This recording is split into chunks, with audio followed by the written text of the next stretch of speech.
Salut la famille Soul Stories. Nous avons une histoire d'amour douce et totalement craquante pour vous aujourd'hui.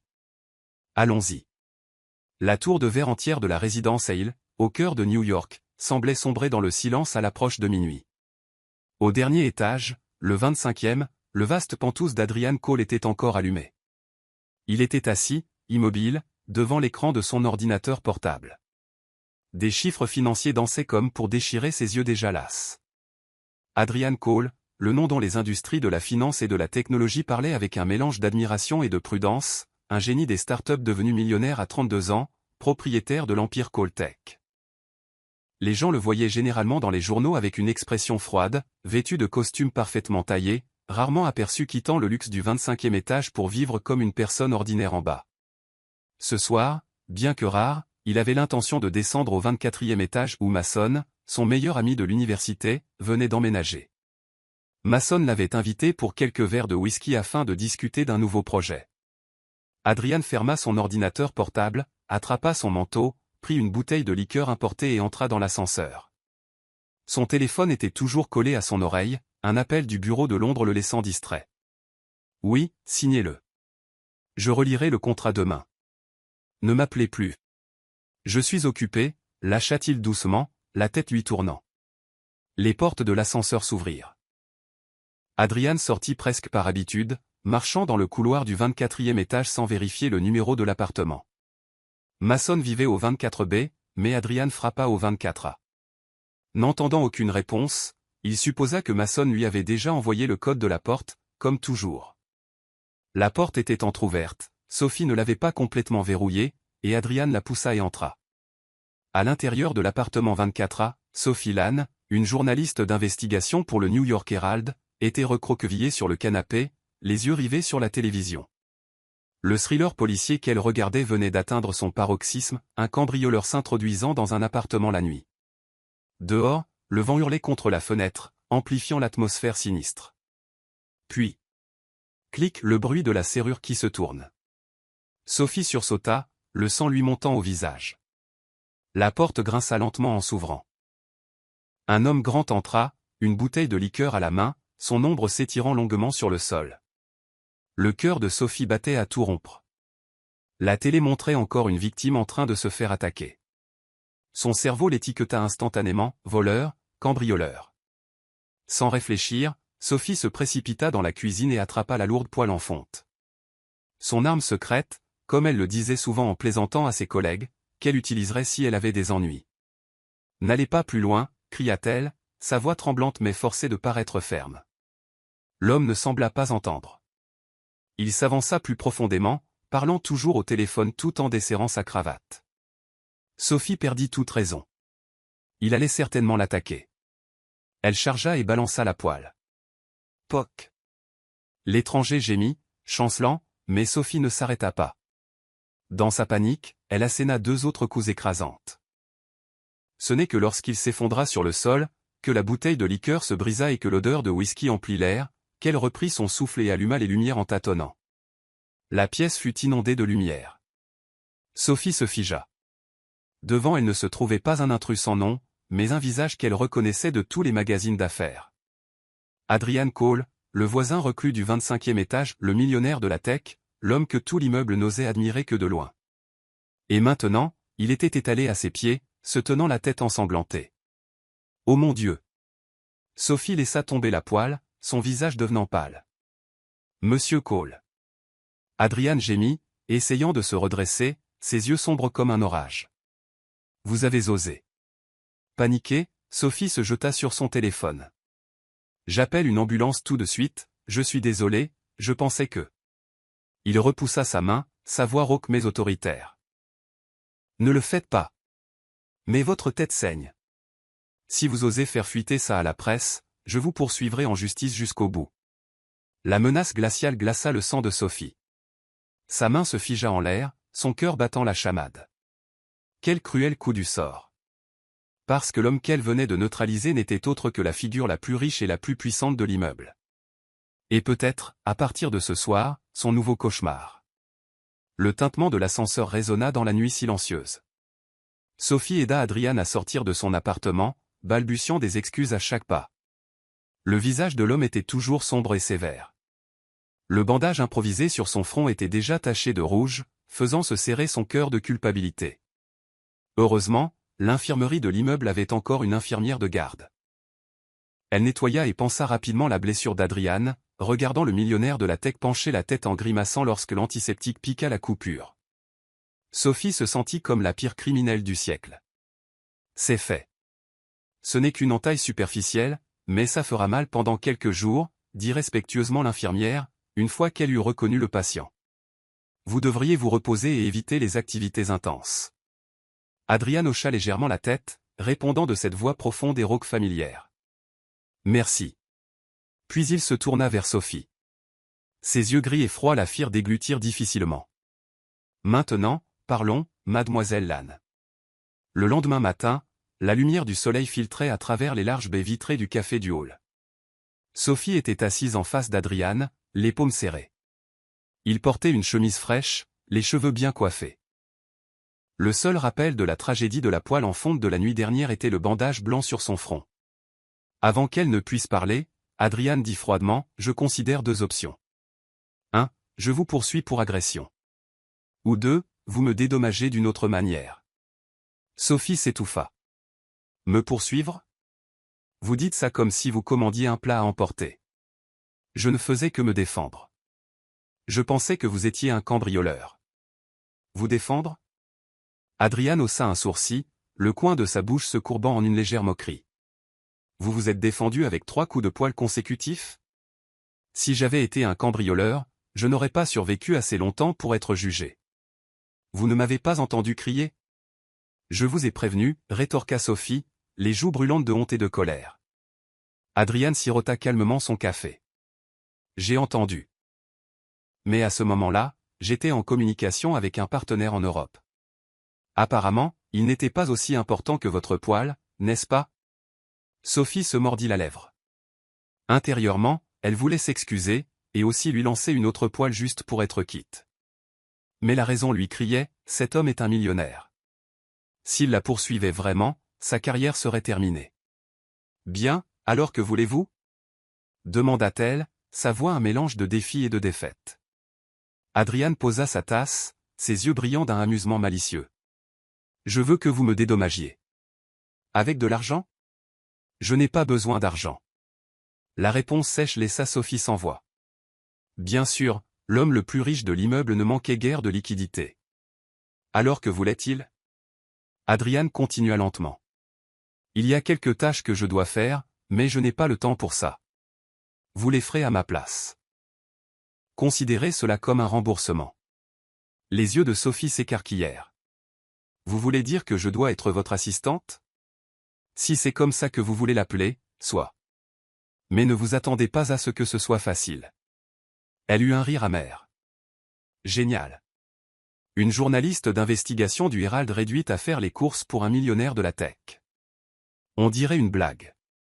Si vous préférez, vous pouvez toujours découvrir ce que ça fait de m'affronter au tribunal, répondit Adrian en haussant les épaules, comme si la décision lui appartenait entièrement. Sophie serra les dents. Vous êtes vraiment un tyran, monsieur Cole. Merci. On me le dit souvent. Sa réponse calme lui donna envie de frapper la table et de rire en même temps.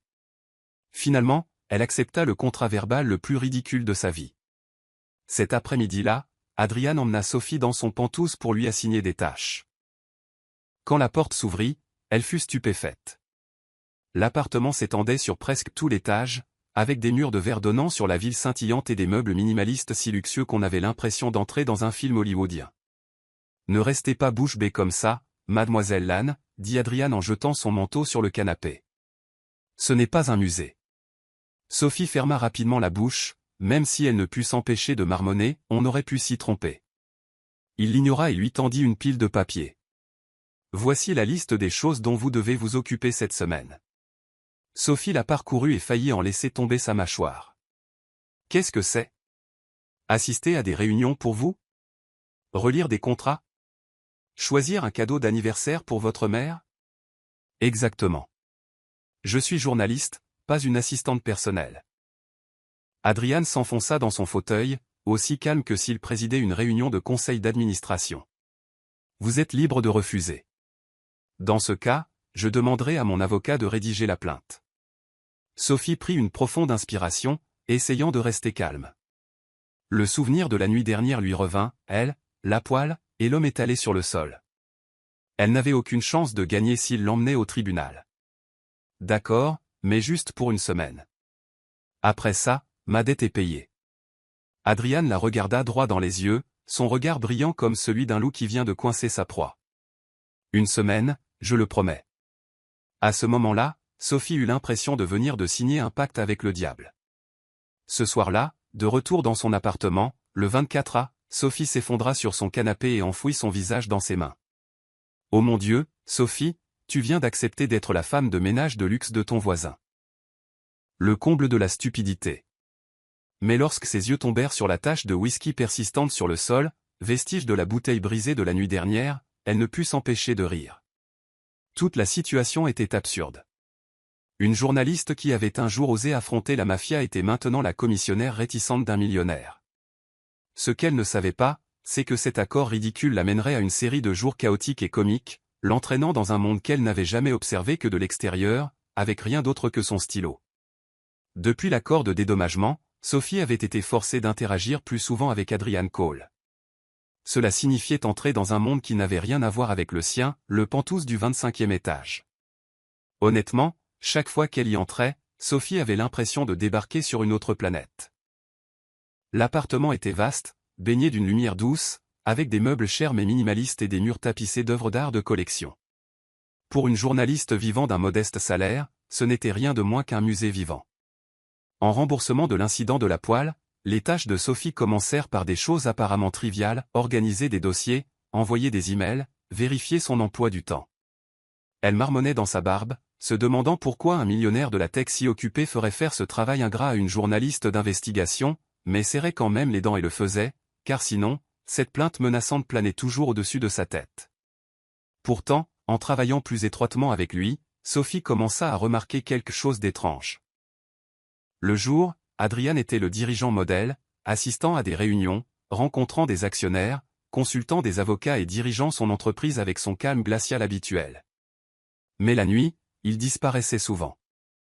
Vivant au 24e étage, Sophie entendit les portes de l'ascenseur s'ouvrir à 2 ou 3 heures du matin plus d'une fois.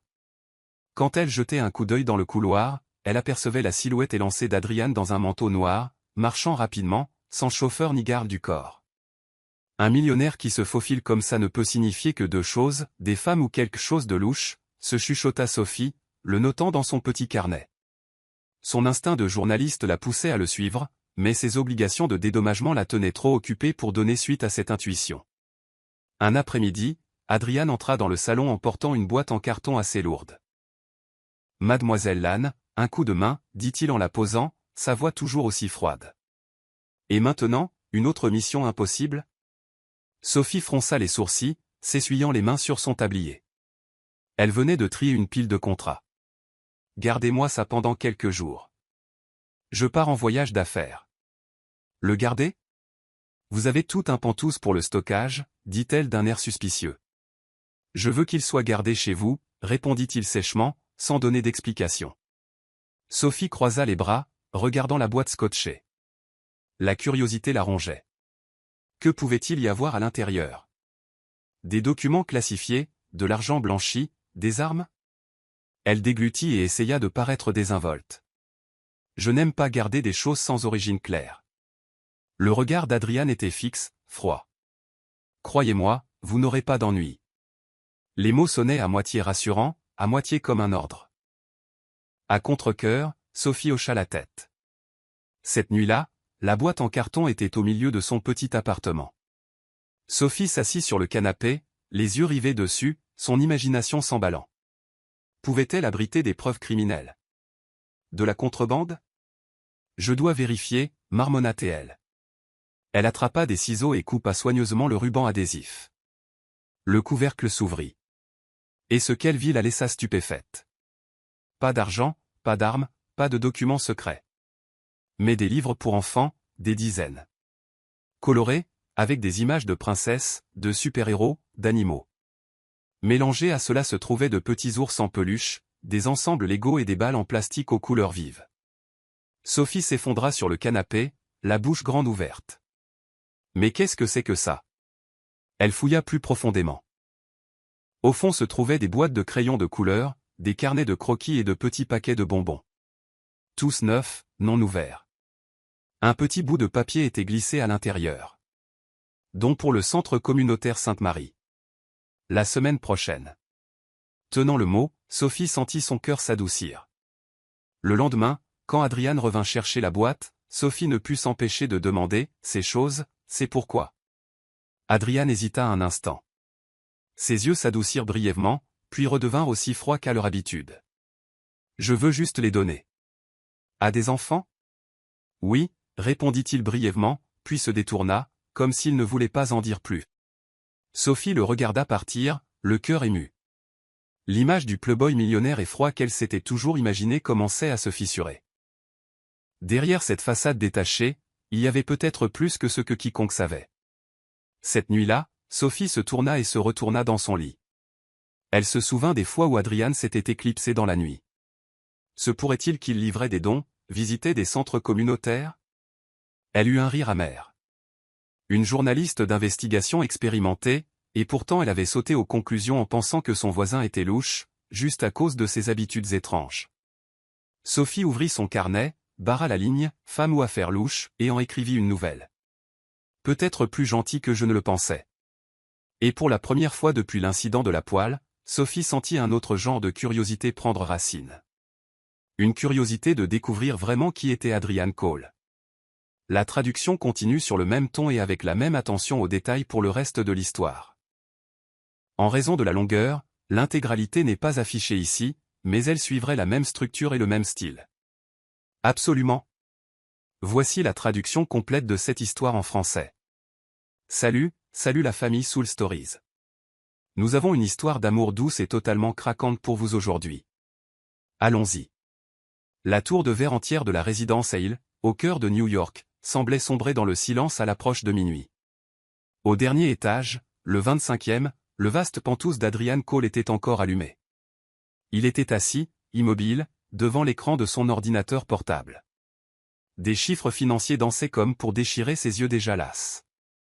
Adrian Cole, le nom dont les industries de la finance et de la technologie parlaient avec un mélange d'admiration et de prudence, un génie des startups devenu millionnaire à 32 ans, propriétaire de l'empire Cole Tech.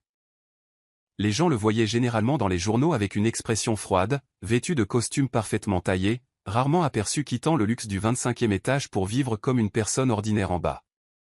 Ce soir, bien que rare, il avait l'intention de descendre au 24e étage où Mason, son meilleur ami de l'université, venait d'emménager. Mason l'avait invité pour quelques verres de whisky afin de discuter d'un nouveau projet. Adrian ferma son ordinateur portable, attrapa son manteau, prit une bouteille de liqueur importée et entra dans l'ascenseur. Son téléphone était toujours collé à son oreille, un appel du bureau de Londres le laissant distrait. « Oui, signez-le. Je relirai le contrat demain. Ne m'appelez plus. Je suis occupé, lâcha-t-il doucement, la tête lui tournant. Les portes de l'ascenseur s'ouvrirent. Adrian sortit presque par habitude, marchant dans le couloir du 24e étage sans vérifier le numéro de l'appartement. Mason vivait au 24B, mais Adrian frappa au 24A. N'entendant aucune réponse, il supposa que Mason lui avait déjà envoyé le code de la porte, comme toujours. La porte était entr'ouverte, Sophie ne l'avait pas complètement verrouillée, et Adrian la poussa et entra. À l'intérieur de l'appartement 24A, Sophie Lann, une journaliste d'investigation pour le New York Herald, était recroquevillée sur le canapé, les yeux rivés sur la télévision. Le thriller policier qu'elle regardait venait d'atteindre son paroxysme, un cambrioleur s'introduisant dans un appartement la nuit. Dehors, le vent hurlait contre la fenêtre, amplifiant l'atmosphère sinistre. Puis, clic, le bruit de la serrure qui se tourne. Sophie sursauta, le sang lui montant au visage. La porte grinça lentement en s'ouvrant. Un homme grand entra, une bouteille de liqueur à la main, son ombre s'étirant longuement sur le sol. Le cœur de Sophie battait à tout rompre. La télé montrait encore une victime en train de se faire attaquer. Son cerveau l'étiqueta instantanément, voleur, cambrioleur. Sans réfléchir, Sophie se précipita dans la cuisine et attrapa la lourde poêle en fonte. Son arme secrète, comme elle le disait souvent en plaisantant à ses collègues, qu'elle utiliserait si elle avait des ennuis. N'allez pas plus loin, cria-t-elle, sa voix tremblante mais forcée de paraître ferme. L'homme ne sembla pas entendre. Il s'avança plus profondément, parlant toujours au téléphone tout en desserrant sa cravate. Sophie perdit toute raison. Il allait certainement l'attaquer. Elle chargea et balança la poêle. Poc. L'étranger gémit, chancelant, mais Sophie ne s'arrêta pas. Dans sa panique, elle asséna 2 autres coups écrasantes. Ce n'est que lorsqu'il s'effondra sur le sol, que la bouteille de liqueur se brisa et que l'odeur de whisky emplit l'air, qu'elle reprit son souffle et alluma les lumières en tâtonnant. La pièce fut inondée de lumière. Sophie se figea. Devant elle ne se trouvait pas un intrus sans nom, mais un visage qu'elle reconnaissait de tous les magazines d'affaires. Adrian Cole, le voisin reclus du 25e étage, le millionnaire de la tech, l'homme que tout l'immeuble n'osait admirer que de loin. Et maintenant, il était étalé à ses pieds, se tenant la tête ensanglantée. Oh mon Dieu! Sophie laissa tomber la poêle, son visage devenant pâle. Monsieur Cole. Adrian gémit, essayant de se redresser, ses yeux sombres comme un orage. Vous avez osé. Paniquée, Sophie se jeta sur son téléphone. J'appelle une ambulance tout de suite, je suis désolé, je pensais que... Il repoussa sa main, sa voix rauque mais autoritaire. Ne le faites pas. Mais votre tête saigne. Si vous osez faire fuiter ça à la presse, je vous poursuivrai en justice jusqu'au bout. La menace glaciale glaça le sang de Sophie. Sa main se figea en l'air, son cœur battant la chamade. Quel cruel coup du sort. Parce que l'homme qu'elle venait de neutraliser n'était autre que la figure la plus riche et la plus puissante de l'immeuble. Et peut-être, à partir de ce soir, son nouveau cauchemar. Le tintement de l'ascenseur résonna dans la nuit silencieuse. Sophie aida Adrian à sortir de son appartement, balbutiant des excuses à chaque pas. Le visage de l'homme était toujours sombre et sévère.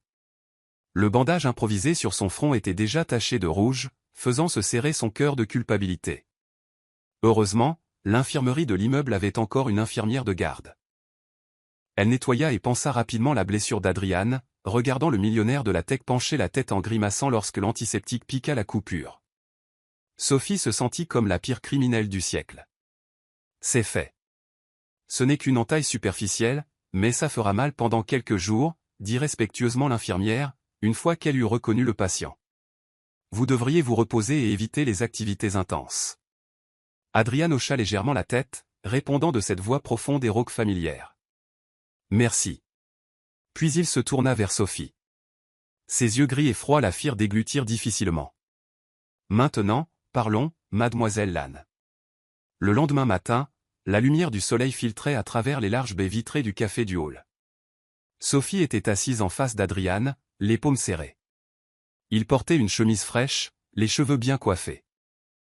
Le seul rappel de la tragédie de la poêle en fonte de la nuit dernière était le bandage blanc sur son front.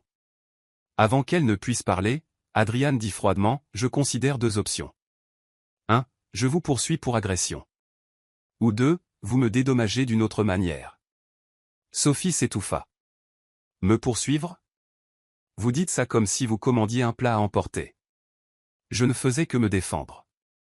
Je pensais que vous étiez un cambrioleur. Vous défendre ? » Adrian haussa un sourcil, le coin de sa bouche se courbant en une légère moquerie. Vous vous êtes défendu avec 3 coups de poêle consécutifs ? Si j'avais été un cambrioleur, je n'aurais pas survécu assez longtemps pour être jugé. Vous ne m'avez pas entendu crier ? Je vous ai prévenu, rétorqua Sophie, les joues brûlantes de honte et de colère. Adrian sirota calmement son café. J'ai entendu. Mais à ce moment-là, j'étais en communication avec un partenaire en Europe. Apparemment, il n'était pas aussi important que votre poêle, n'est-ce pas ? Sophie se mordit la lèvre. Intérieurement, elle voulait s'excuser, et aussi lui lancer une autre poêle juste pour être quitte. Mais la raison lui criait, cet homme est un millionnaire. S'il la poursuivait vraiment, sa carrière serait terminée.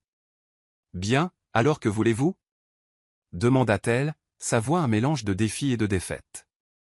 Adrian posa sa tasse, ses yeux brillant d'un amusement malicieux. Je veux que vous me dédommagiez. Avec de l'argent ? Je n'ai pas besoin d'argent. La réponse sèche laissa Sophie sans voix. Bien sûr, l'homme le plus riche de l'immeuble ne manquait guère de liquidité. Alors que voulait-il ? Adrian continua lentement. Il y a quelques tâches que je dois faire, mais je n'ai pas le temps pour ça. Vous les ferez à ma place.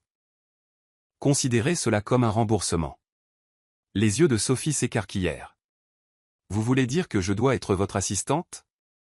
Si c'est comme ça que vous voulez l'appeler, soit. Mais ne vous attendez pas à ce que ce soit facile. Elle eut un rire amer.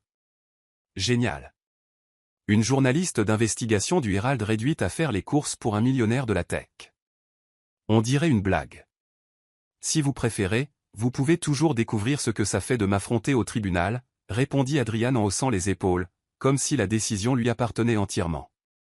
Sophie serra les dents. Vous êtes vraiment un tyran, monsieur Cole. Merci. On me le dit souvent. Sa réponse calme lui donna envie de frapper la table et de rire en même temps. Finalement, elle accepta le contrat verbal le plus ridicule de sa vie. Cet après-midi-là, Adrian emmena Sophie dans son penthouse pour lui assigner des tâches.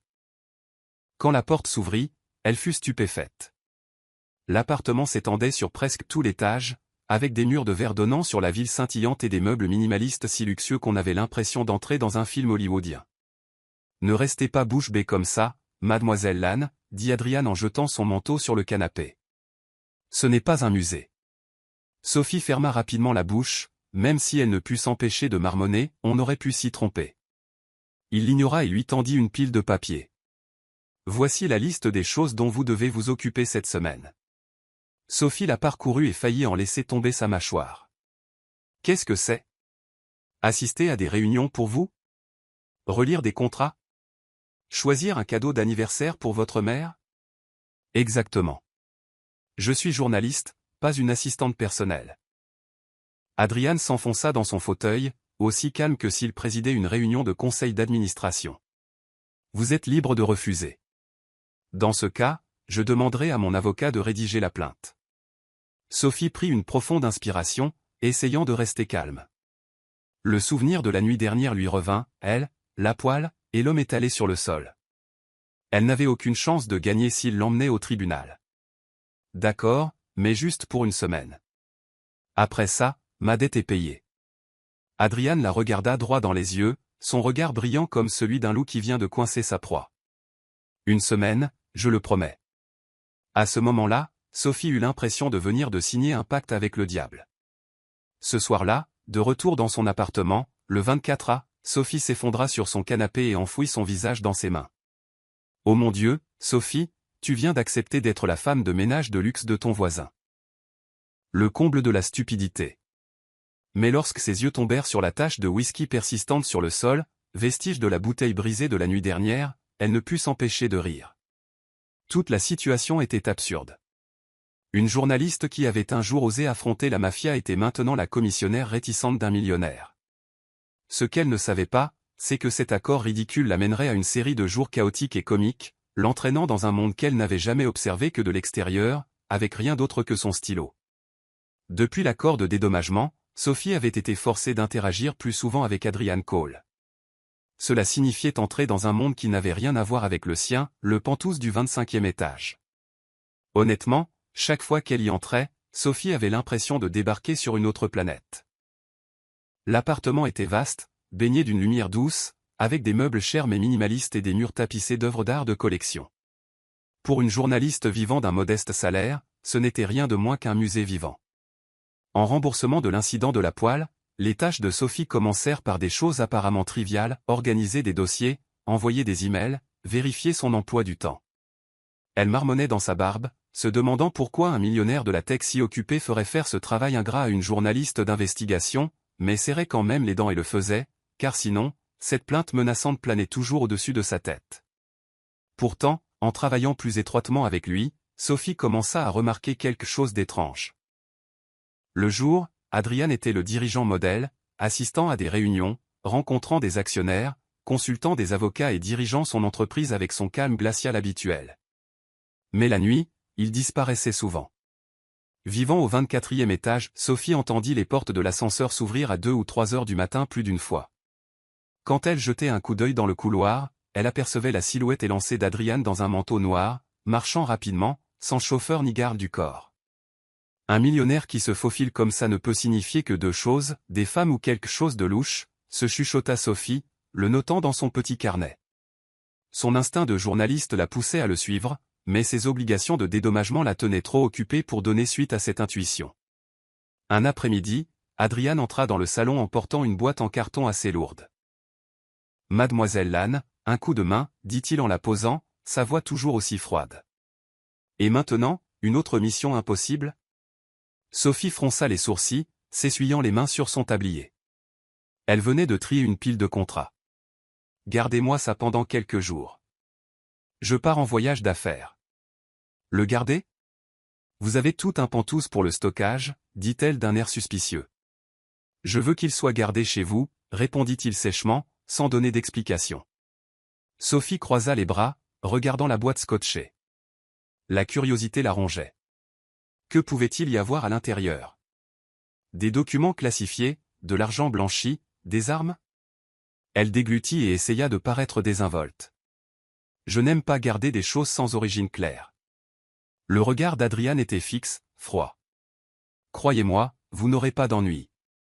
Les mots sonnaient à moitié rassurants, à moitié comme un ordre.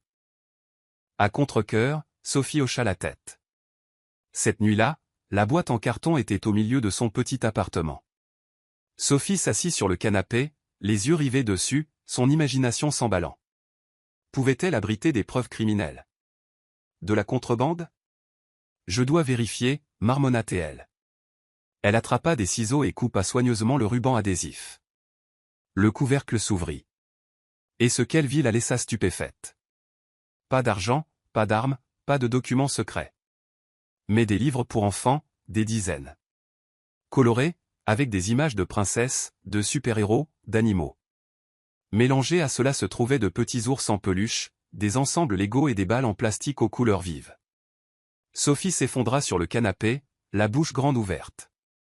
Mais qu'est-ce que c'est que ça? Elle fouilla plus profondément. Au fond se trouvaient des boîtes de crayons de couleur, des carnets de croquis et de petits paquets de bonbons. Tous neufs, non ouverts. Un petit bout de papier était glissé à l'intérieur. Don pour le centre communautaire Sainte-Marie. La semaine prochaine. Tenant le mot, Sophie sentit son cœur s'adoucir. Le lendemain, quand Adrian revint chercher la boîte, Sophie ne put s'empêcher de demander « Ces choses, c'est pourquoi ?» Adrian hésita un instant. Ses yeux s'adoucirent brièvement, puis redevinrent aussi froids qu'à leur habitude. « Je veux juste les donner. »« À des enfants ?»« Oui, » répondit-il brièvement, puis se détourna, comme s'il ne voulait pas en dire plus. Sophie le regarda partir, le cœur ému. L'image du playboy millionnaire et froid qu'elle s'était toujours imaginé commençait à se fissurer. Derrière cette façade détachée, il y avait peut-être plus que ce que quiconque savait. Cette nuit-là, Sophie se tourna et se retourna dans son lit. Elle se souvint des fois où Adrian s'était éclipsé dans la nuit. Se pourrait-il qu'il livrait des dons, visitait des centres communautaires? Elle eut un rire amer. Une journaliste d'investigation expérimentée, et pourtant elle avait sauté aux conclusions en pensant que son voisin était louche, juste à cause de ses habitudes étranges. Sophie ouvrit son carnet, barra la ligne « Femme ou affaire louche » et en écrivit une nouvelle. Peut-être plus gentil que je ne le pensais. Et pour la première fois depuis l'incident de la poêle, Sophie sentit un autre genre de curiosité prendre racine. Une curiosité de découvrir vraiment qui était Adrian Cole. La traduction continue sur le même ton et avec la même attention aux détails pour le reste de l'histoire. En raison de la longueur, l'intégralité n'est pas affichée ici, mais elle suivrait la même structure et le même style. Absolument. Voici la traduction complète de cette histoire en français. Salut la famille Soul Stories. Nous avons une histoire d'amour douce et totalement craquante pour vous aujourd'hui. Allons-y. La tour de verre entière de la résidence Hale, au cœur de New York, semblait sombrer dans le silence à l'approche de minuit. Au dernier étage, le 25e, le vaste pantouse d'Adrian Cole était encore allumé. Il était assis, immobile, devant l'écran de son ordinateur portable. Des chiffres financiers dansaient comme pour déchirer ses yeux déjà lasses. Adrian Cole, le nom dont les industries de la finance et de la technologie parlaient avec un mélange d'admiration et de prudence, un génie des startups devenu millionnaire à 32 ans, propriétaire de l'empire Cole Tech. Les gens le voyaient généralement dans les journaux avec une expression froide, vêtu de costumes parfaitement taillés, rarement aperçu quittant le luxe du 25e étage pour vivre comme une personne ordinaire en bas. Ce soir, bien que rare, il avait l'intention de descendre au 24e étage où Mason, son meilleur ami de l'université, venait d'emménager. Mason l'avait invité pour quelques verres de whisky afin de discuter d'un nouveau projet. Adrian ferma son ordinateur portable, attrapa son manteau, prit une bouteille de liqueur importée et entra dans l'ascenseur. Son téléphone était toujours collé à son oreille, un appel du bureau de Londres le laissant distrait. « Oui, signez-le. Je relirai le contrat demain. Ne m'appelez plus. Je suis occupé, lâcha-t-il doucement, la tête lui tournant. Les portes de l'ascenseur s'ouvrirent. Adrian sortit presque par habitude, marchant dans le couloir du 24e étage sans vérifier le numéro de l'appartement. Mason vivait au 24B, mais Adrian frappa au 24A. N'entendant aucune réponse, il supposa que Mason lui avait déjà envoyé le code de la porte, comme toujours. La porte était entr'ouverte, Sophie ne l'avait pas complètement verrouillée, et Adrian la poussa et entra. À l'intérieur de l'appartement 24A, Sophie Lann, une journaliste d'investigation pour le New York Herald, était recroquevillée sur le canapé, les yeux rivés sur la télévision. Le thriller policier qu'elle regardait venait d'atteindre son paroxysme, un cambrioleur s'introduisant dans un appartement la nuit. Dehors, le vent hurlait contre la fenêtre, amplifiant l'atmosphère sinistre. Puis, clic, le bruit de la serrure qui se tourne. Sophie sursauta, le sang lui montant au visage. La porte grinça lentement en s'ouvrant. Un homme grand entra, une bouteille de liqueur à la main, son ombre s'étirant longuement sur le sol. Le cœur de Sophie battait à tout rompre. La télé montrait encore une victime en train de se faire attaquer. Son cerveau l'étiqueta instantanément, voleur, cambrioleur. Sans réfléchir, Sophie se précipita dans la cuisine et attrapa la lourde poêle en fonte. Son arme secrète, comme elle le disait souvent en plaisantant à ses collègues, qu'elle utiliserait si elle avait des ennuis. « N'allez pas plus loin », cria-t-elle, sa voix tremblante mais forcée de paraître ferme. L'homme ne sembla pas entendre. Il s'avança plus profondément, parlant toujours au téléphone tout en desserrant sa cravate. Sophie perdit toute raison. Il allait certainement l'attaquer. Elle chargea et balança la poêle. Poc. L'étranger gémit, chancelant, mais Sophie ne s'arrêta pas. Dans sa panique, elle asséna 2 autres coups écrasantes. Ce n'est que lorsqu'il s'effondra sur le sol, que la bouteille de liqueur se brisa et que l'odeur de whisky emplit l'air, qu'elle reprit son souffle et alluma les lumières en tâtonnant. La pièce fut inondée de lumière. Sophie se figea. Devant elle ne se trouvait pas un intrus sans nom, mais un visage qu'elle reconnaissait de tous les magazines d'affaires. Adrian Cole, le voisin reclus du 25e étage, le millionnaire de la tech, l'homme que tout l'immeuble n'osait admirer que de loin. Et maintenant, il était étalé à ses pieds, se tenant la tête ensanglantée. Oh mon Dieu!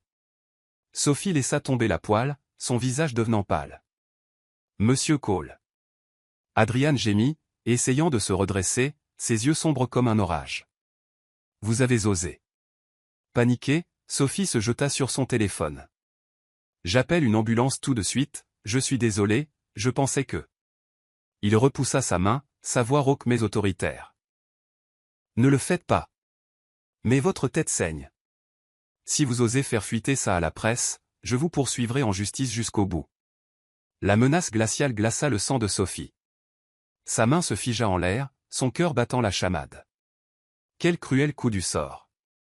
Parce que l'homme qu'elle venait de neutraliser n'était autre que la figure la plus riche et la plus puissante de l'immeuble. Et peut-être, à partir de ce soir, son nouveau cauchemar. Le tintement de l'ascenseur résonna dans la nuit silencieuse. Sophie aida Adrian à sortir de son appartement, balbutiant des excuses à chaque pas. Le visage de l'homme était toujours sombre et sévère. Le bandage improvisé sur son front était déjà taché de rouge, faisant se serrer son cœur de culpabilité. Heureusement, l'infirmerie de l'immeuble avait encore une infirmière de garde. Elle nettoya et pansa rapidement la blessure d'Adrian, regardant le millionnaire de la tech pencher la tête en grimaçant lorsque l'antiseptique piqua la coupure. Sophie se sentit comme la pire criminelle du siècle. C'est fait. Ce n'est qu'une entaille superficielle, mais ça fera mal pendant quelques jours, dit respectueusement l'infirmière, une fois qu'elle eut reconnu le patient. Vous devriez vous reposer et éviter les activités intenses. Adrian hocha légèrement la tête, répondant de cette voix profonde et rauque familière. Merci. Puis il se tourna vers Sophie. Ses yeux gris et froids la firent déglutir difficilement. Maintenant, parlons, mademoiselle Lannes. Le lendemain matin, la lumière du soleil filtrait à travers les larges baies vitrées du café du hall. Sophie était assise en face d'Adrian, les paumes serrées. Il portait une chemise fraîche, les cheveux bien coiffés. Le seul rappel de la tragédie de la poêle en fonte de la nuit dernière était le bandage blanc sur son front. Avant qu'elle ne puisse parler, Adrian dit froidement, « Je considère 2 options. 1. Je vous poursuis pour agression. Ou 2. Vous me dédommagez d'une autre manière. » Sophie s'étouffa. « Me poursuivre ? Vous dites ça comme si vous commandiez un plat à emporter. Je ne faisais que me défendre. Je pensais que vous étiez un cambrioleur. Vous défendre ? » Adrian haussa un sourcil, le coin de sa bouche se courbant en une légère moquerie. « Vous vous êtes défendu avec 3 coups de poing consécutifs ? Si j'avais été un cambrioleur, je n'aurais pas survécu assez longtemps pour être jugé. Vous ne m'avez pas entendu crier ? Je vous ai prévenu, rétorqua Sophie, les joues brûlantes de honte et de colère. Adrian sirota calmement son café. J'ai entendu. Mais à ce moment-là, j'étais en communication avec un partenaire en Europe. Apparemment, il n'était pas aussi important que votre poêle, n'est-ce pas ? Sophie se mordit la lèvre. Intérieurement, elle voulait s'excuser, et aussi lui lancer une autre poêle juste pour être quitte. Mais la raison lui criait, cet homme est un millionnaire. S'il la poursuivait vraiment, sa carrière serait terminée. Bien, alors que voulez-vous ? Demanda-t-elle, sa voix un mélange de défi et de défaite. Adrian posa sa tasse, ses yeux brillants d'un amusement malicieux. Je veux que vous me dédommagiez. Avec de l'argent ? Je n'ai pas besoin d'argent. La réponse sèche laissa Sophie sans voix. Bien sûr, l'homme le plus riche de l'immeuble ne manquait guère de liquidité. Alors que voulait-il ? Adrian continua lentement. Il y a quelques tâches que je dois faire, mais je n'ai pas le temps pour ça. Vous les ferez à ma place. Considérez cela comme un remboursement. Les yeux de Sophie s'écarquillèrent. Vous voulez dire que je dois être votre assistante ? Si c'est comme ça que vous voulez l'appeler, soit. Mais ne vous attendez pas à ce que ce soit facile. Elle eut un rire amer. Génial. Une journaliste d'investigation du Herald réduite à faire les courses pour un millionnaire de la tech. On dirait une blague. Si vous préférez, vous pouvez toujours découvrir ce que ça fait de m'affronter au tribunal, répondit Adrian en haussant les épaules, comme si la décision lui appartenait entièrement. Sophie serra les dents. Vous êtes vraiment un tyran, monsieur Cole. Merci. On me le dit souvent. Sa réponse calme lui donna envie de frapper la table et de rire en même temps. Finalement, elle accepta le contrat verbal le plus ridicule de sa vie. Cet après-midi-là, Adrian emmena Sophie dans son penthouse pour lui assigner des tâches. Quand la porte s'ouvrit, elle fut stupéfaite. L'appartement s'étendait sur presque tout l'étage, avec des murs de verre donnant sur la ville scintillante et des meubles minimalistes si luxueux qu'on avait l'impression d'entrer dans un film hollywoodien. Ne restez pas bouche bée comme ça, mademoiselle Lannes, dit Adrian en jetant son manteau sur le canapé. Ce n'est pas un musée. Sophie ferma rapidement la bouche, même si elle ne put s'empêcher de marmonner, on aurait pu s'y tromper. Il l'ignora et lui tendit une pile de papier. Voici la liste des choses dont vous devez vous occuper cette semaine. Sophie la parcourut et faillit en laisser tomber sa mâchoire. Qu'est-ce que c'est ? Assister à des réunions pour vous ? Relire des contrats ? Choisir un cadeau d'anniversaire pour votre mère ? Exactement. Je suis journaliste, pas une assistante personnelle. Adrian s'enfonça dans son fauteuil, aussi calme que s'il présidait une réunion de conseil d'administration. Vous êtes libre de refuser. Dans ce cas, je demanderai à mon avocat de rédiger la plainte. Sophie prit une profonde inspiration, essayant de rester calme. Le souvenir de la nuit dernière lui revint, elle, la poêle, et l'homme étalé sur le sol.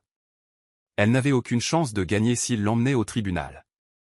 D'accord, mais juste pour une semaine. Après ça, ma dette est payée. Adrian la regarda droit dans les yeux, son regard brillant comme celui d'un loup qui vient de coincer sa proie. Une semaine, je le promets. À ce moment-là, Sophie eut l'impression de venir de signer un pacte avec le diable. Ce soir-là, de retour dans son appartement, le 24 A, Sophie s'effondra sur son canapé et enfouit son visage dans ses mains. « Oh mon Dieu, Sophie, tu viens d'accepter d'être la femme de ménage de luxe de ton voisin. » Le comble de la stupidité. Mais lorsque ses yeux tombèrent sur la tache de whisky persistante sur le sol, vestige de la bouteille brisée de la nuit dernière, elle ne put s'empêcher de rire. Toute la situation était absurde. Une journaliste qui avait un jour osé affronter la mafia était maintenant la commissionnaire réticente d'un millionnaire. Ce qu'elle ne savait pas, c'est que cet accord ridicule l'amènerait à une série de jours chaotiques et comiques, l'entraînant dans un monde qu'elle n'avait jamais observé que de l'extérieur, avec rien d'autre que son stylo. Depuis l'accord de dédommagement, Sophie avait été forcée d'interagir plus souvent avec Adrian Cole. Cela signifiait entrer dans un monde qui n'avait rien à voir avec le sien, le Penthouse du 25e étage. Honnêtement, chaque fois qu'elle y entrait, Sophie avait l'impression de débarquer sur une autre planète. L'appartement était vaste, baigné d'une lumière douce, avec des meubles chers mais minimalistes et des murs tapissés d'œuvres d'art de collection. Pour une journaliste vivant d'un modeste salaire, ce n'était rien de moins qu'un musée vivant.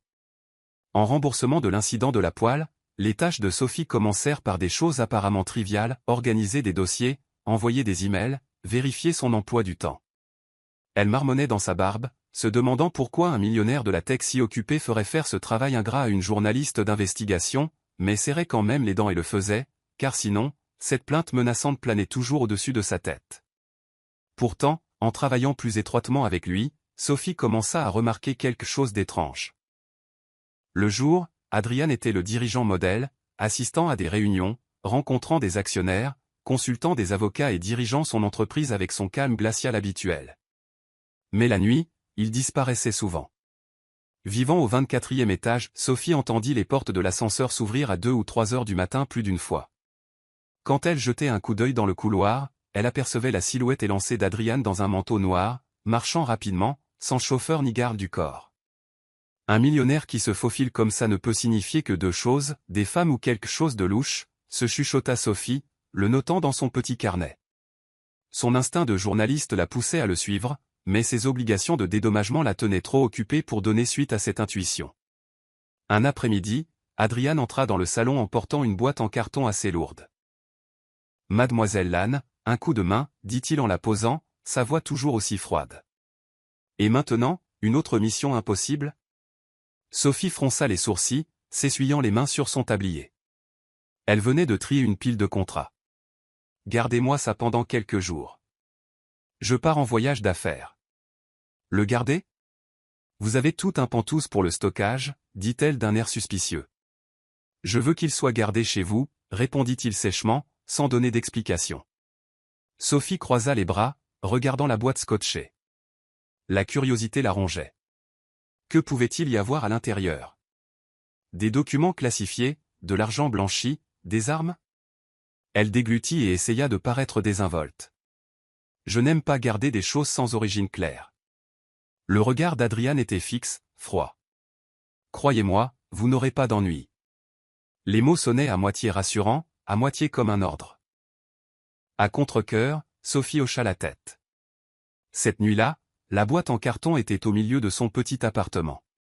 Sophie s'assit sur le canapé, les yeux rivés dessus, son imagination s'emballant.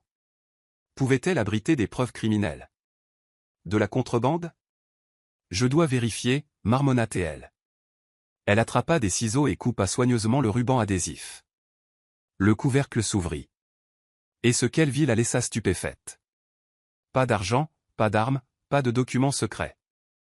Mais des livres pour enfants, des dizaines.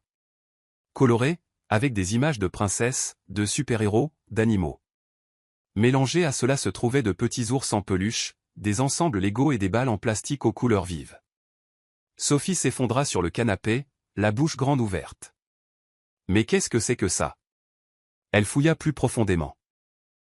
Au fond se trouvaient des boîtes de crayons de couleur, des carnets de croquis et de petits paquets de bonbons. Tous neufs, non ouverts. Un petit bout de papier était glissé à l'intérieur. Don pour le centre communautaire Sainte-Marie. La semaine prochaine. Tenant le mot, Sophie sentit son cœur s'adoucir. Le lendemain, quand Adrian revint chercher la boîte, Sophie ne put s'empêcher de demander « Ces choses, c'est pourquoi ?» Adrian hésita un instant. Ses yeux s'adoucirent brièvement, puis redevinrent aussi froids qu'à leur habitude. Je veux juste les donner. À des enfants?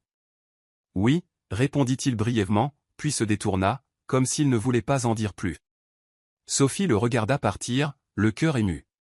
L'image du playboy millionnaire et froid qu'elle s'était toujours imaginé commençait à se fissurer. Derrière cette façade détachée, il y avait peut-être plus que ce que quiconque savait. Cette nuit-là, Sophie se tourna et se retourna dans son lit. Elle se souvint des fois où Adrian s'était éclipsé dans la nuit. Se pourrait-il qu'il livrait des dons, visitait des centres communautaires? Elle eut un rire amer. Une journaliste d'investigation expérimentée, et pourtant elle avait sauté aux conclusions en pensant que son voisin était louche, juste à cause de ses habitudes étranges.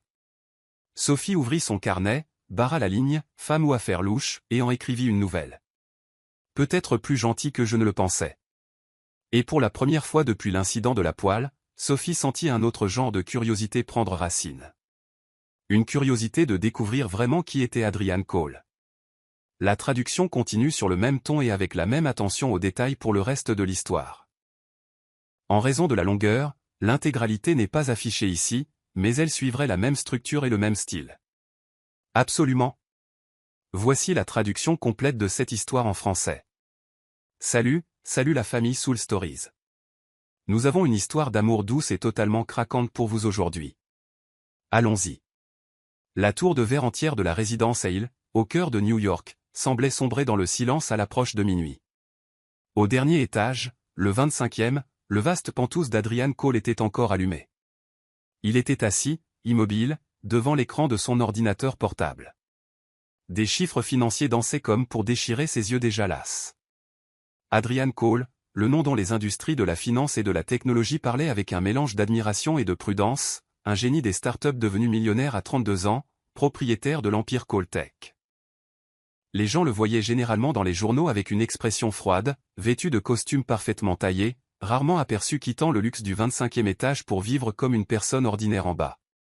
Ce soir, bien que rare, il avait l'intention de descendre au 24e étage où Mason, son meilleur ami de l'université, venait d'emménager. Mason l'avait invité pour quelques verres de whisky afin de discuter d'un nouveau projet. Adrian ferma son ordinateur portable, attrapa son manteau, prit une bouteille de liqueur importée et entra dans l'ascenseur. Son téléphone était toujours collé à son oreille, un appel du bureau de Londres le laissant distrait. « Oui, signez-le. Je relirai le contrat demain. Ne m'appelez plus. Je suis occupé, lâcha-t-il doucement, la tête lui tournant. Les portes de l'ascenseur s'ouvrirent. Adrian sortit presque par habitude, marchant dans le couloir du 24e étage sans vérifier le numéro de l'appartement. Mason vivait au 24B, mais Adrian frappa au 24A.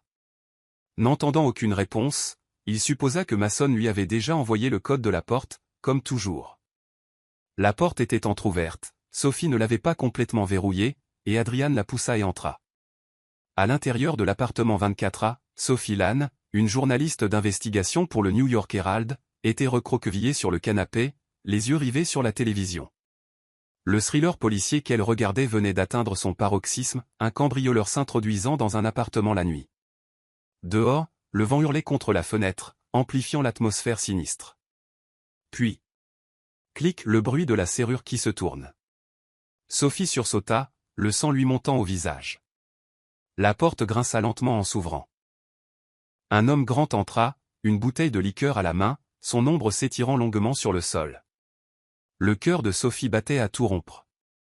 La télé montrait encore une victime en train de se faire attaquer. Son cerveau l'étiqueta instantanément, voleur, cambrioleur. Sans réfléchir, Sophie se précipita dans la cuisine et attrapa la lourde poêle en fonte. Son arme secrète, comme elle le disait souvent en plaisantant à ses collègues, qu'elle utiliserait si elle avait des ennuis. « N'allez pas plus loin », cria-t-elle, sa voix tremblante mais forcée de paraître ferme. L'homme ne sembla pas entendre. Il s'avança plus profondément, parlant toujours au téléphone tout en desserrant sa cravate.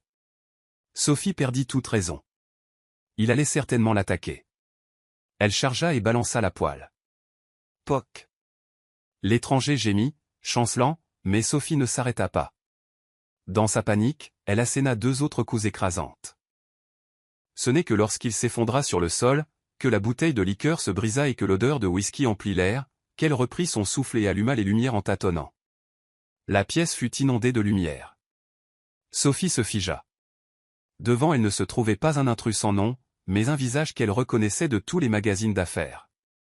Adrian Cole, le voisin reclus du 25e étage, le millionnaire de la tech, l'homme que tout l'immeuble n'osait admirer que de loin. Et maintenant, il était étalé à ses pieds, se tenant la tête ensanglantée. Oh mon Dieu! Sophie laissa tomber la poêle, son visage devenant pâle. Monsieur Cole. Adrian gémit, essayant de se redresser, ses yeux sombres comme un orage. Vous avez osé. Paniquée, Sophie se jeta sur son téléphone. J'appelle une ambulance tout de suite, je suis désolé, je pensais que... Il repoussa sa main, sa voix rauque mais autoritaire. Ne le faites pas. Mais votre tête saigne. Si vous osez faire fuiter ça à la presse, je vous poursuivrai en justice jusqu'au bout. La menace glaciale glaça le sang de Sophie. Sa main se figea en l'air, son cœur battant la chamade. Quel cruel coup du sort. Parce que l'homme qu'elle venait de neutraliser n'était autre que la figure la plus riche et la plus puissante de l'immeuble.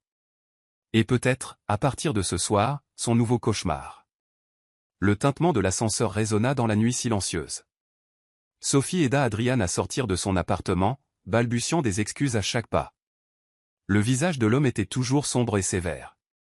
Le bandage improvisé sur son front était déjà taché de rouge, faisant se serrer son cœur de culpabilité.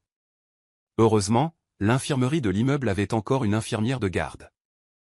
Elle nettoya et pansa rapidement la blessure d'Adrian, regardant le millionnaire de la tech pencher la tête en grimaçant lorsque l'antiseptique piqua la coupure. Sophie se sentit comme la pire criminelle du siècle. C'est fait. Ce n'est qu'une entaille superficielle, mais ça fera mal pendant quelques jours, dit respectueusement l'infirmière, une fois qu'elle eut reconnu le patient. Vous devriez vous reposer et éviter les activités intenses.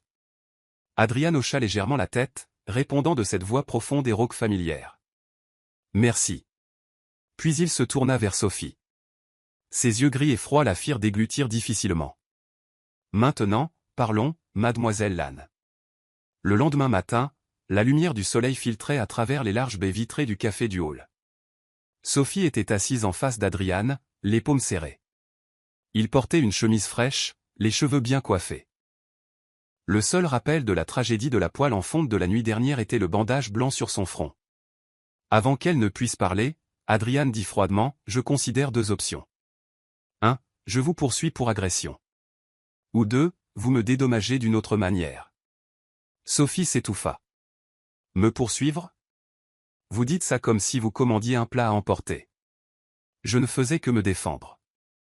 Je pensais que vous étiez un cambrioleur.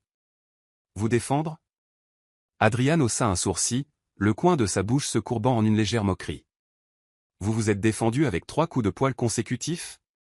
Si j'avais été un cambrioleur, je n'aurais pas survécu assez longtemps pour être jugé. Vous ne m'avez pas entendu crier ? Je vous ai prévenu, rétorqua Sophie, les joues brûlantes de honte et de colère. Adrian sirota calmement son café. J'ai entendu. Mais à ce moment-là, j'étais en communication avec un partenaire en Europe. Apparemment, il n'était pas aussi important que votre poêle, n'est-ce pas ? Sophie se mordit la lèvre. Intérieurement, elle voulait s'excuser, et aussi lui lancer une autre poêle juste pour être quitte. Mais la raison lui criait, cet homme est un millionnaire. S'il la poursuivait vraiment, sa carrière serait terminée. Bien, alors que voulez-vous ? Demanda-t-elle, sa voix un mélange de défi et de défaite. Adrian posa sa tasse, ses yeux brillants d'un amusement malicieux. Je veux que vous me dédommagiez. Avec de l'argent ? Je n'ai pas besoin d'argent. La réponse sèche laissa Sophie sans voix. Bien sûr, l'homme le plus riche de l'immeuble ne manquait guère de liquidité. Alors que voulait-il ? Adrian continua lentement. Il y a quelques tâches que je dois faire, mais je n'ai pas le temps pour ça. Vous les ferez à ma place. Considérez cela comme un remboursement. Les yeux de Sophie s'écarquillèrent. Vous voulez dire que je dois être votre assistante ? Si c'est comme ça que vous voulez l'appeler, soit. Mais ne vous attendez pas à ce que ce soit facile. Elle eut un rire amer. Génial. Une journaliste d'investigation du Herald réduite à faire les courses pour un millionnaire de la tech. On dirait une blague. Si vous préférez, vous pouvez toujours découvrir ce que ça fait de m'affronter au tribunal, répondit Adrian en haussant les épaules, comme si la décision lui appartenait entièrement. Sophie serra les dents. Vous êtes vraiment un tyran, monsieur Cole. Merci. On me le dit souvent. Sa réponse calme lui donna envie de frapper la table et de rire en même temps. Finalement, elle accepta le contrat verbal le plus ridicule de sa vie. Cet après-midi-là, Adrian emmena Sophie dans son pantouse pour lui assigner des tâches. Quand la porte s'ouvrit, elle fut stupéfaite. L'appartement s'étendait sur presque tout l'étage, avec des murs de verre donnant sur la ville scintillante et des meubles minimalistes si luxueux qu'on avait l'impression d'entrer dans un film hollywoodien. Ne restez pas bouche bée comme ça, mademoiselle Lane, dit Adrian en jetant son manteau sur le canapé. Ce n'est pas un musée. Sophie ferma rapidement la bouche, même si elle ne put s'empêcher de marmonner, on aurait pu s'y tromper. Il l'ignora et lui tendit une pile de papier. Voici la liste des choses dont vous devez vous occuper cette semaine. Sophie la parcourut et faillit en laisser tomber sa mâchoire. Qu'est-ce que c'est? Assister à des réunions pour vous? Relire des contrats? Choisir un cadeau d'anniversaire pour votre mère? Exactement. Je suis journaliste, pas une assistante personnelle. Adrian s'enfonça dans son fauteuil, aussi calme que s'il présidait une réunion de conseil d'administration. Vous êtes libre de refuser. Dans ce cas, je demanderai à mon avocat de rédiger la plainte. Sophie prit une profonde inspiration, essayant de rester calme. Le souvenir de la nuit dernière lui revint, elle, la poêle, et l'homme étalé sur le sol. Elle n'avait aucune chance de gagner s'il l'emmenait au tribunal. D'accord, mais juste pour une semaine. Après ça, ma dette est payée. Adrian la regarda droit dans les yeux, son regard brillant comme celui d'un loup qui vient de coincer sa proie. Une semaine, je le promets. À ce moment-là, Sophie eut l'impression de venir de signer un pacte avec le diable. Ce soir-là, de retour dans son appartement, le 24 A, Sophie s'effondra sur son canapé et enfouit son visage dans ses mains. Oh mon Dieu, Sophie, tu viens d'accepter d'être la femme de ménage de luxe de ton voisin. Le comble de la stupidité. Mais lorsque ses yeux tombèrent sur la tache de whisky persistante sur le sol, vestige de la bouteille brisée de la nuit dernière, elle ne put s'empêcher de rire. Toute la situation était absurde. Une journaliste qui avait un jour osé affronter la mafia était maintenant la commissionnaire réticente d'un millionnaire. Ce qu'elle ne savait pas, c'est que cet accord ridicule l'amènerait à une série de jours chaotiques et comiques, l'entraînant dans un monde qu'elle n'avait jamais observé que de l'extérieur, avec rien d'autre que son stylo. Depuis l'accord de dédommagement, Sophie avait été forcée d'interagir plus souvent avec Adrian Cole. Cela signifiait entrer dans un monde qui n'avait rien à voir avec le sien, le pantouse du 25e étage. Honnêtement, chaque fois qu'elle y entrait, Sophie avait l'impression de débarquer sur une autre planète. L'appartement était vaste, baigné d'une lumière douce, avec des meubles chers mais minimalistes et des murs tapissés d'œuvres d'art de collection. Pour une journaliste vivant d'un modeste salaire, ce n'était rien de moins qu'un musée vivant. En remboursement de l'incident de la poêle, les tâches de Sophie commencèrent par des choses apparemment triviales, organiser des dossiers, envoyer des emails, vérifier son emploi du temps. Elle marmonnait dans sa barbe, se demandant pourquoi un millionnaire de la tech si occupé ferait faire ce travail ingrat à une journaliste d'investigation, mais serrait quand même les dents et le faisait, car sinon, cette plainte menaçante planait toujours au-dessus de sa tête. Pourtant, en travaillant plus étroitement avec lui, Sophie commença à remarquer quelque chose d'étrange. Le jour, Adrian était le dirigeant modèle, assistant à des réunions, rencontrant des actionnaires, consultant des avocats et dirigeant son entreprise avec son calme glacial habituel. Mais la nuit, il disparaissait souvent. Vivant au 24e étage, Sophie entendit les portes de l'ascenseur s'ouvrir à 2 ou 3 heures du matin plus d'une fois. Quand elle jetait un coup d'œil dans le couloir, elle apercevait la silhouette élancée d'Adrian dans un manteau noir, marchant rapidement, sans chauffeur ni garde du corps. Un millionnaire qui se faufile comme ça ne peut signifier que deux choses, des femmes ou quelque chose de louche, se chuchota Sophie, le notant dans son petit carnet. Son instinct de journaliste la poussait à le suivre, mais ses obligations de dédommagement la tenaient trop occupée pour donner suite à cette intuition. Un après-midi, Adrian entra dans le salon en portant une boîte en carton assez lourde. « Mademoiselle Lane, un coup de main, dit-il en la posant, sa voix toujours aussi froide. Et maintenant, une autre mission impossible ? Sophie fronça les sourcils, s'essuyant les mains sur son tablier. Elle venait de trier une pile de contrats. Gardez-moi ça pendant quelques jours. Je pars en voyage d'affaires. Le garder ? Vous avez tout un pantouse pour le stockage, dit-elle d'un air suspicieux. Je veux qu'il soit gardé chez vous, répondit-il sèchement, sans donner d'explication. Sophie croisa les bras, regardant la boîte scotchée. La curiosité la rongeait. Que pouvait-il y avoir à l'intérieur? Des documents classifiés, de l'argent blanchi, des armes? Elle déglutit et essaya de paraître désinvolte. Je n'aime pas garder des choses sans origine claire. Le regard d'Adrian était fixe, froid. Croyez-moi, vous n'aurez pas d'ennui. Les mots sonnaient à moitié rassurants, à moitié comme un ordre. À contre-cœur, Sophie hocha la tête. Cette nuit-là, la boîte en carton était au milieu de son petit appartement. Sophie s'assit sur le canapé, les yeux rivés dessus, son imagination s'emballant. Pouvait-elle abriter des preuves criminelles? De la contrebande? Je dois vérifier, marmonna-t-elle. Elle attrapa des ciseaux et coupa soigneusement le ruban adhésif. Le couvercle s'ouvrit. Et ce qu'elle vit la laissa stupéfaite. Pas d'argent, pas d'armes, pas de documents secrets. Mais des livres pour enfants, des dizaines. Colorés, avec des images de princesses, de super-héros, d'animaux. Mélangés à cela se trouvaient de petits ours en peluche, des ensembles Lego et des balles en plastique aux couleurs vives. Sophie s'effondra sur le canapé, la bouche grande ouverte.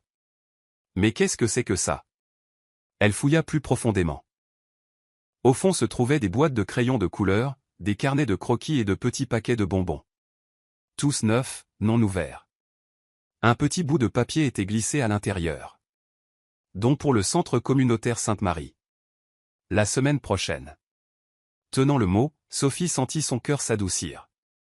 Le lendemain, quand Adrian revint chercher la boîte, Sophie ne put s'empêcher de demander « Ces choses, c'est pourquoi ?»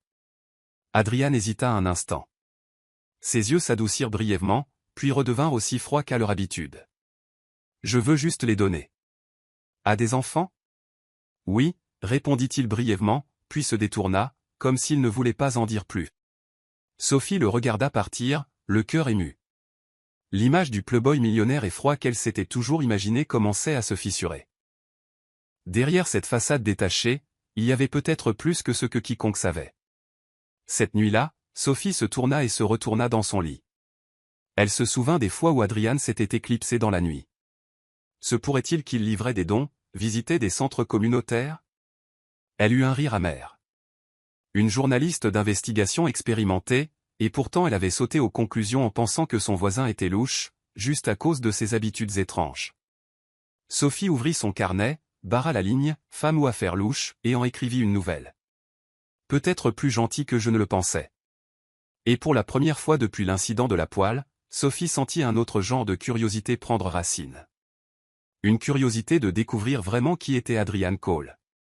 La traduction continue sur le même ton et avec la même attention aux détails pour le reste de l'histoire. En raison de la longueur, l'intégralité n'est pas affichée ici, mais elle suivrait la même structure et le même style. Absolument. Voici la traduction complète de cette histoire en français. Salut la famille Soul Stories. Nous avons une histoire d'amour douce et totalement craquante pour vous aujourd'hui. Allons-y. La tour de verre entière de la résidence Hale, au cœur de New York, semblait sombrer dans le silence à l'approche de minuit. Au dernier étage, le 25e, le vaste pantouse d'Adrian Cole était encore allumé. Il était assis, immobile, devant l'écran de son ordinateur portable. Des chiffres financiers dansaient comme pour déchirer ses yeux déjà lasses. Adrian Cole, le nom dont les industries de la finance et de la technologie parlaient avec un mélange d'admiration et de prudence, un génie des startups devenu millionnaire à 32 ans, propriétaire de l'empire Cole Tech. Les gens le voyaient généralement dans les journaux avec une expression froide, vêtu de costumes parfaitement taillés, rarement aperçu quittant le luxe du 25e étage pour vivre comme une personne ordinaire en bas. Ce soir, bien que rare, il avait l'intention de descendre au 24e étage où Mason, son meilleur ami de l'université, venait d'emménager. Mason l'avait invité pour quelques verres de whisky afin de discuter d'un nouveau projet. Adrian ferma son ordinateur portable, attrapa son manteau, prit une bouteille de liqueur importée et entra dans l'ascenseur. Son téléphone était toujours collé à son oreille, un appel du bureau de Londres le laissant distrait. « Oui, signez-le. Je relirai le contrat demain. Ne m'appelez plus. Je suis occupé, lâcha-t-il doucement, la tête lui tournant. Les portes de l'ascenseur s'ouvrirent. Adrian sortit presque par habitude, marchant dans le couloir du 24e étage sans vérifier le numéro de l'appartement. Mason vivait au 24B, mais Adrian frappa au 24A. N'entendant aucune réponse, il supposa que Mason lui avait déjà envoyé le code de la porte, comme toujours. La porte était entr'ouverte, Sophie ne l'avait pas complètement verrouillée, et Adrian la poussa et entra. À l'intérieur de l'appartement 24A, Sophie Lann, une journaliste d'investigation pour le New York Herald, était recroquevillée sur le canapé, les yeux rivés sur la télévision. Le thriller policier qu'elle regardait venait d'atteindre son paroxysme, un cambrioleur s'introduisant dans un appartement la nuit. Dehors, le vent hurlait contre la fenêtre, amplifiant l'atmosphère sinistre. Puis, clic, le bruit de la serrure qui se tourne. Sophie sursauta, le sang lui montant au visage.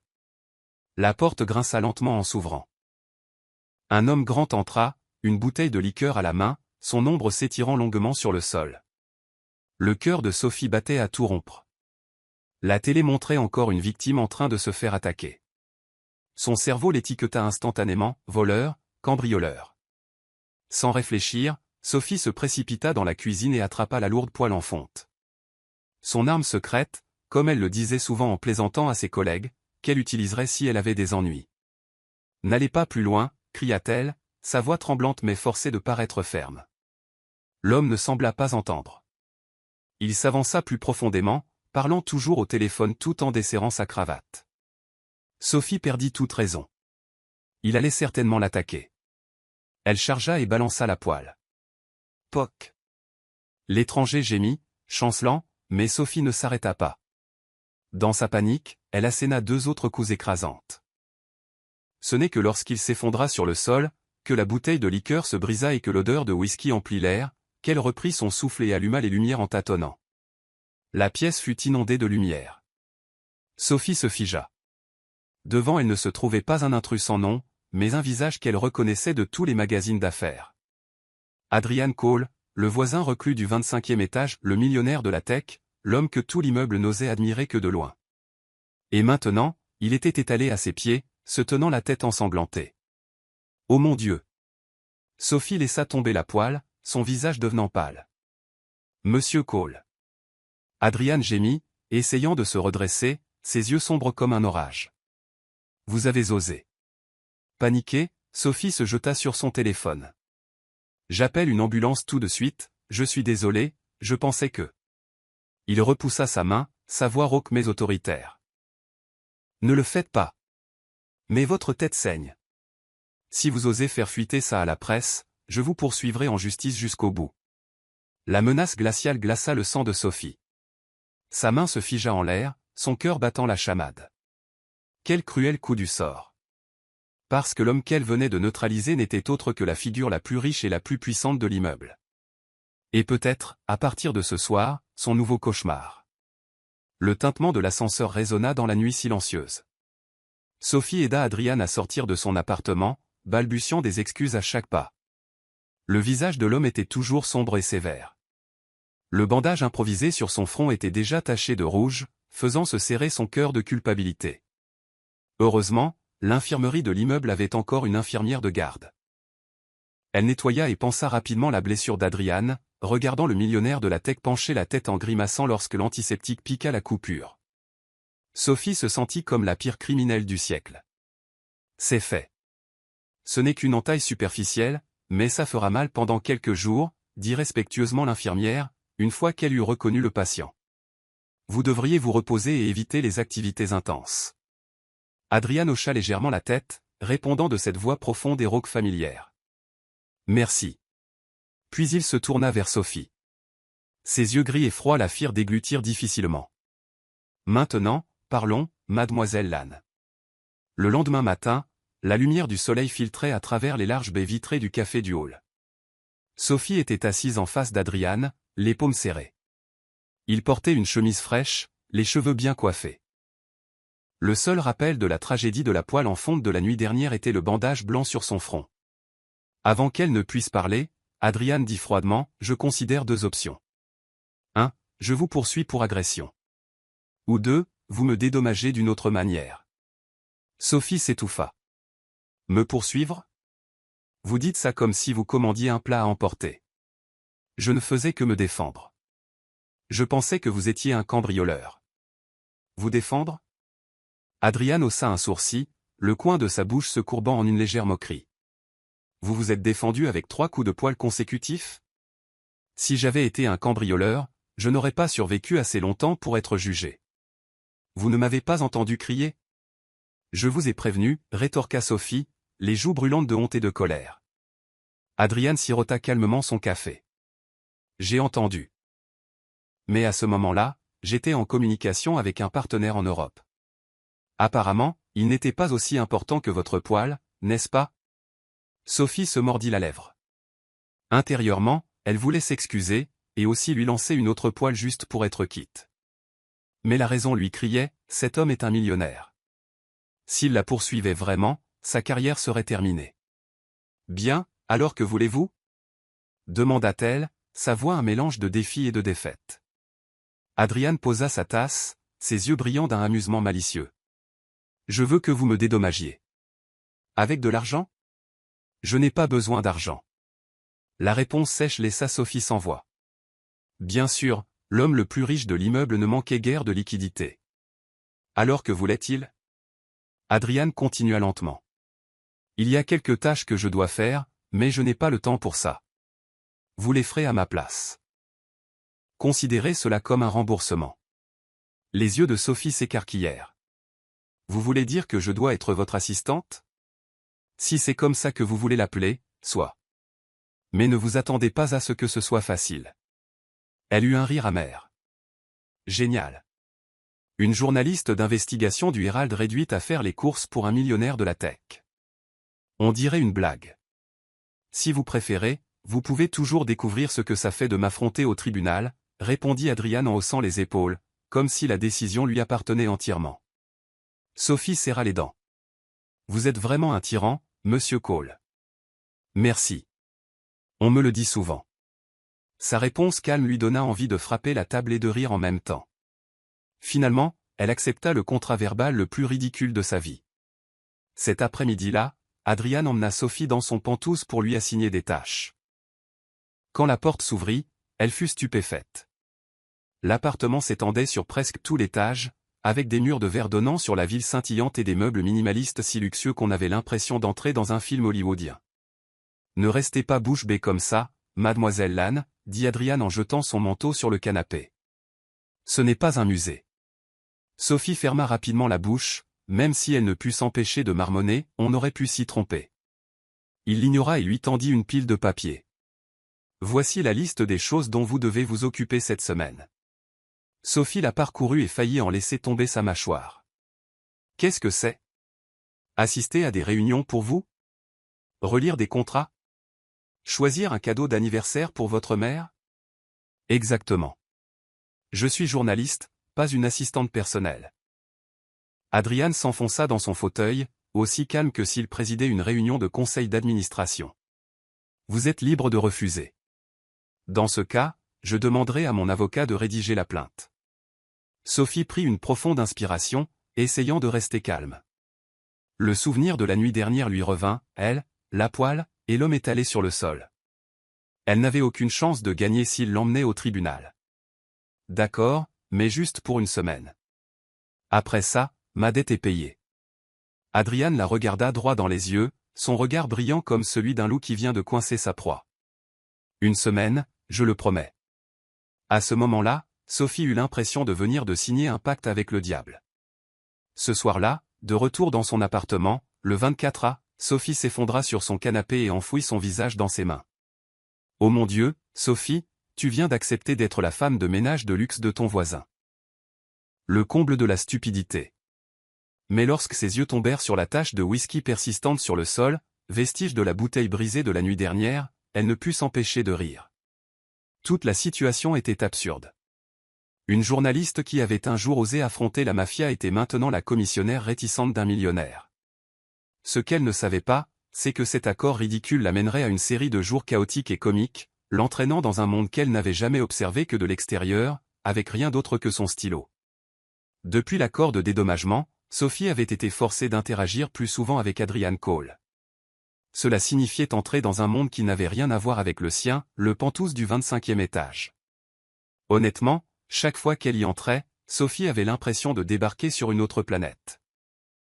L'appartement était vaste, baigné d'une lumière douce, avec des meubles chers mais minimalistes et des murs tapissés d'œuvres d'art de collection. Pour une journaliste vivant d'un modeste salaire, ce n'était rien de moins qu'un musée vivant.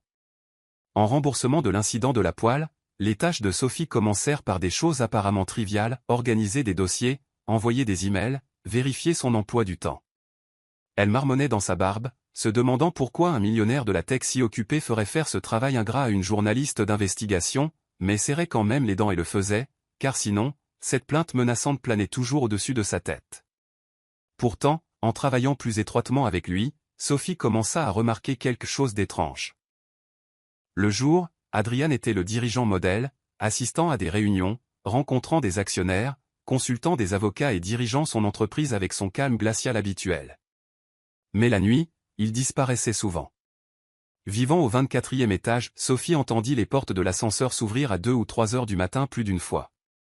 Quand elle jetait un coup d'œil dans le couloir, elle apercevait la silhouette élancée d'Adrian dans un manteau noir, marchant rapidement, sans chauffeur ni garde du corps. Un millionnaire qui se faufile comme ça ne peut signifier que deux choses, des femmes ou quelque chose de louche, se chuchota Sophie, le notant dans son petit carnet. Son instinct de journaliste la poussait à le suivre, mais ses obligations de dédommagement la tenaient trop occupée pour donner suite à cette intuition. Un après-midi, Adrian entra dans le salon en portant une boîte en carton assez lourde. « Mademoiselle Lannes, un coup de main, dit-il en la posant, sa voix toujours aussi froide.